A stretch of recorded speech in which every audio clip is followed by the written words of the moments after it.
Atos 9. Enquanto isso, Saulo ainda respirava ameaças de morte contra os discípulos do Senhor. Dirigindo-se ao sumo sacerdote, pediu-lhe cartas para as sinagogas de Damasco, de maneira que, caso encontrasse ali homens ou mulheres que pertencessem ao caminho, pudesse levá-los presos para Jerusalém. Em sua viagem, quando se aproximava de Damasco, de repente brilhou ao seu redor uma luz vinda do céu. Ele caiu por terra e ouviu uma voz que lhe dizia: Saulo, Saulo, por que você me persegue? Saulo perguntou: Quem és tu, Senhor? Ele respondeu: Eu sou Jesus, a quem você persegue. Levante-se, entre na cidade. Alguém dirá o que você deve fazer. Os homens que viajavam com Saulo pararam emudecidos. Ouviam a voz, mas não viam ninguém. Saulo levantou-se do chão e, abrindo os olhos, não conseguia ver nada. E os homens o levaram pela mão até Damasco. Por 3 dias ele esteve cego, não comeu nem bebeu. Em Damasco havia um discípulo chamado Ananias. O Senhor o chamou numa visão. Ananias? Eis-me aqui, Senhor, respondeu ele. O Senhor lhe disse: Vá à casa de Judas, na rua chamada Direita, e pergunte por um homem de Tarso, chamado Saulo. Ele está orando. Numa visão, viu um homem chamado Ananias chegar e impor-lhe as mãos para que voltasse a ver. Respondeu Ananias: Senhor, tenho ouvido muita coisa a respeito desse homem e de todo o mal que ele tem feito aos teus santos em Jerusalém. Ele chegou aqui com autorização dos chefes dos sacerdotes para prender todos os que invocam o teu nome. Mas o Senhor disse a Ananias: Vá, este homem é meu instrumento escolhido para levar o meu nome perante os gentios e seus reis e perante o povo de Israel. Mostrarei a ele quanto deve sofrer pelo meu nome. Então Ananias foi, entrou na casa, pôs as mãos sobre Saulo e disse: Irmão Saulo, o Senhor Jesus, que apareceu no caminho por onde você vinha, enviou-me para que você volte a ver e seja cheio do Espírito Santo.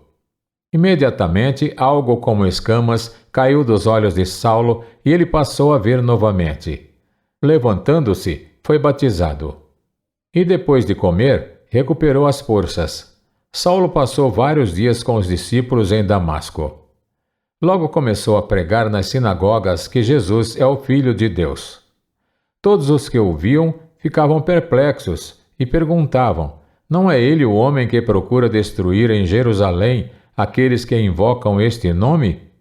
E não veio para cá justamente para levá-los presos aos chefes dos sacerdotes? Todavia, Saulo se fortalecia cada vez mais e confundia os judeus que viviam em Damasco, demonstrando que Jesus é o Cristo. Decorridos muitos dias, os judeus decidiram de comum acordo matá-lo. Mas Saulo ficou sabendo do plano deles.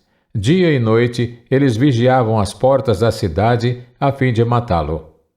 Mas os seus discípulos o levaram de noite e o fizeram descer num cesto, através de uma abertura na muralha. Quando chegou a Jerusalém, tentou reunir-se aos discípulos, mas todos estavam com medo dele, não acreditando que fosse realmente um discípulo. Então Barnabé o levou aos apóstolos e lhes contou como no caminho Saulo vira o Senhor que lhe falara, e como em Damasco ele havia pregado corajosamente em nome de Jesus. Assim, Saulo ficou com eles e andava com liberdade em Jerusalém, pregando corajosamente em nome do Senhor. Falava e discutia com os judeus de fala grega, mas eles tentavam matá-lo. Sabendo disso, os irmãos o levaram para Cesareia e o enviaram para Tarso. A igreja passava por um período de paz em toda a Judéia, Galiléia e Samaria. Ela se edificava e, encorajada pelo Espírito Santo, crescia em número, vivendo no temor do Senhor. Viajando por toda parte, Pedro foi visitar os santos que viviam em Lida. Ali encontrou um paralítico chamado Enéas, que estava acamado fazia 8 anos. Disse-lhe Pedro: Enéas, Jesus Cristo vai curá-lo. levante-se e arrume a sua cama. Ele se levantou imediatamente. Todos os que viviam em Lida e Sarona o viram e se converteram ao Senhor. Em Jope havia uma discípula chamada Tabita, que em grego é Dorcas, que se dedicava a praticar boas obras e dar esmolas. Naqueles dias ela ficou doente e morreu, e seu corpo foi lavado e colocado num quarto do andar superior. Lida ficava perto de Jope, e quando os discípulos ouviram falar que Pedro estava em Lida, mandaram-lhe 2 homens dizer-lhe: "Não se demore em vir até nós." Pedro foi com eles e, quando chegou, foi levado para o quarto do andar superior. Todas as viúvas o rodearam, chorando e mostrando-lhe os vestidos e outras roupas que Dorcas tinha feito quando ainda estava com elas. Pedro mandou que todos saíssem do quarto. Depois ajoelhou-se e orou. Voltando-se para a mulher morta, disse: "Tabita, levante-se." Ela abriu os olhos e, vendo Pedro, sentou-se. Tomando-a pela mão, ajudou-a a pôr-se em pé. Então, chamando os santos e as viúvas, apresentou-a viva. Este fato se tornou conhecido em toda a cidade de Jope e muitos creram no Senhor.